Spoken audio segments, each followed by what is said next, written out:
Baik, kita lanjutkan pada bagian yang kedua dari studi kelayakan proyek aspek keuangan.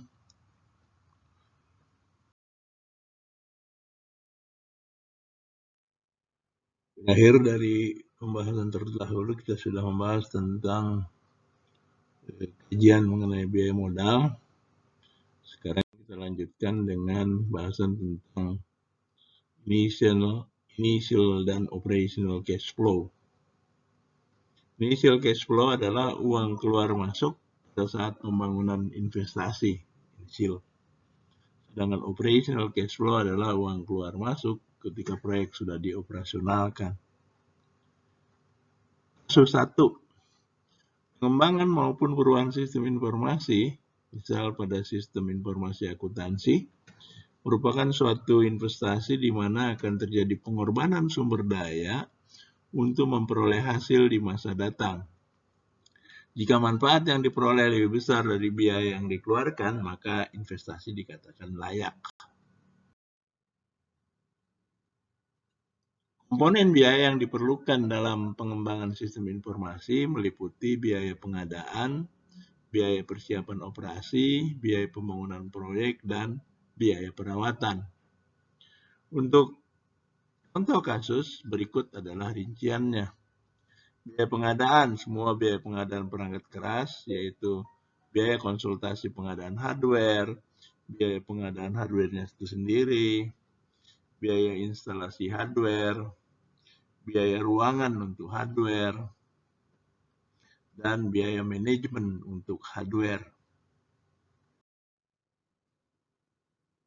Biaya persiapan operasi adalah semua biaya yang berkaitan dengan pembuatan sistem yang siap dioperasikan, yaitu biaya pembelian software, biaya instalasi peralatan komunikasi, biaya persiapan personil, biaya manajemen untuk persiapan operasi, dan biaya pembangunan proyek merupakan biaya-biaya pengembangan sistem termasuk penerapannya.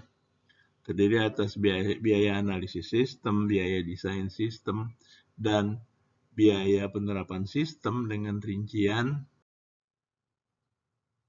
Biaya analisis sistem itu terdiri dari biaya pengumpulan data, biaya dokumentasi, biaya rapat, biaya staf analis, biaya manajemen pada tahap ini, pada tahap analisis sistem maksudnya.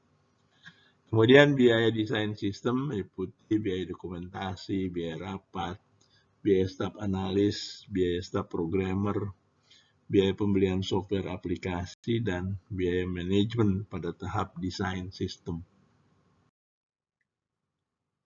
Biaya operasi dan perawatan yaitu biaya untuk mengoperasikan dan merawat sistem yang rutin untuk setiap kurun waktu tertentu. Misalnya dalam setahun ya, biaya personel, biaya overhead, biaya perawatan hardware, software, dan fasilitas lain, biaya manajemen yang terlibat pada operasi sistem, dan biaya penyusutan. Manfaat yang diterima dari sistem informasi meliputi manfaat untuk mengurangi biaya, manfaat untuk mengurangi kesalahan, manfaat untuk meningkatkan kecepatan aktivitas, manfaat untuk meningkatkan perencanaan dan pengendalian aktivitas, dan manfaat lain. Lihat sisi keuntungan berwujud yang dapat diukur secara kuantitatif dan keuntungan yang tidak berwujud.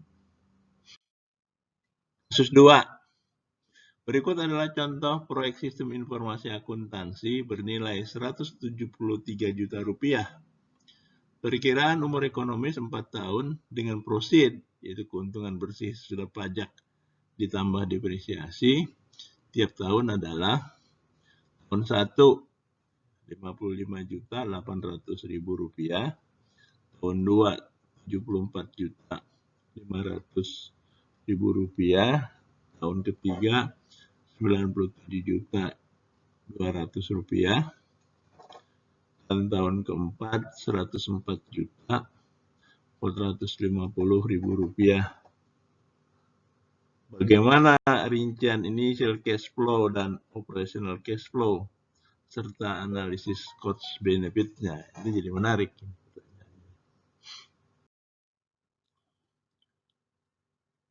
Payback period untuk proyek dihitung sebagai berikut. Nilai investasi 173 hanya dalam juta rupiah. Profit tahun 1 55,8, sisa investasi tahun 2 117,2, profit tahun 2 74,5, sisa investasi tahun 3 42,7, dan sisa investasi tahun 3 ditutup oleh profit tahun ketiga 97,2, yaitu 42,7 dibagi 97,2 sama dengan 0,43 bagian. Jadi payback period untuk investasi ini adalah 2 tahun 5,27 bulan atau sekitar 2,5 tahun. Pemilihan investasi. Metode penilaian investasi. Studi kelayakan proyek dari aspek keuangan perlu menganalisis cash flow. Metode yang digunakan untuk mempertimbangkan dalam analisis aliran kas suatu investasi meliputi payback period, jadi periode pulang pokok, net present value, profitability index (PI), internal rate of return, dan benefit cost ratio. Metode payback period. Payback period adalah waktu yang dibutuhkan untuk mengembalikan modal dengan menggunakan aliran kas.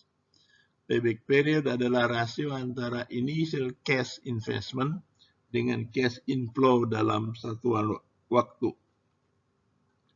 Rumus payback period itu adalah nilai investasi dibagi dengan kas masuk bersih dikali 1 tahun.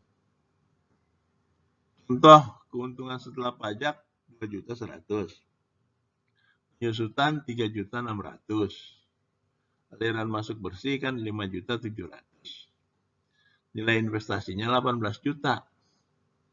Maka payback period itu 18 juta dibagi 5,7 juta kali 1 tahun. Itu sama dengan 3,16 tahun. Metode profitability index. Profitability index adalah metode yang menghitung perbandingan antara nilai arus kas bersih yang datang dengan nilai investasi yang sekarang. Profitability index harus lebih besar dari 1 kalau mau dikatakan layak. Semakin besar, maka investasi semakin layak.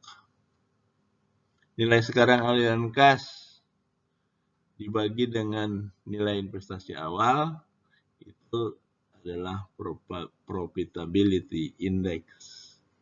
Contoh, nilai bersih sekarang net present value selama 4 tahun itu 20.547.136 rupiah.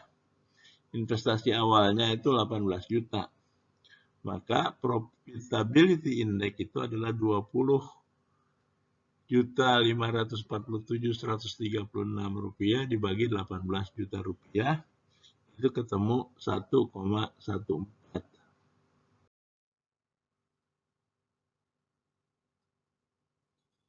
Net present value. Net present value adalah selisih antara present value dari investasi dengan present value dari penerimaan kas bersih, baik aliran kas operasional maupun aliran kas terminal di masa yang akan datang. NPV itu adalah sigma BT dikurang CT dibagi 1 plus I pangkat T. T sama dengan 0 sampai N. Di mana NPV adalah net present value dalam rupiah, BI adalah benefit atau manfaat pada tahun ke T, BT, CT adalah cost atau biaya pada tahun ke T, I adalah suku bunga yang digunakan, dan T adalah tahun ke T.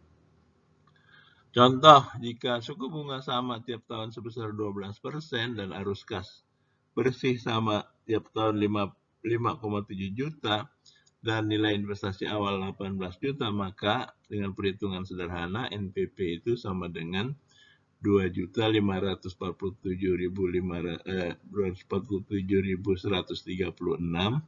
itu NPP-nya.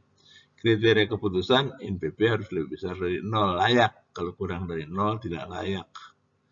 Kalau sama dengan 0,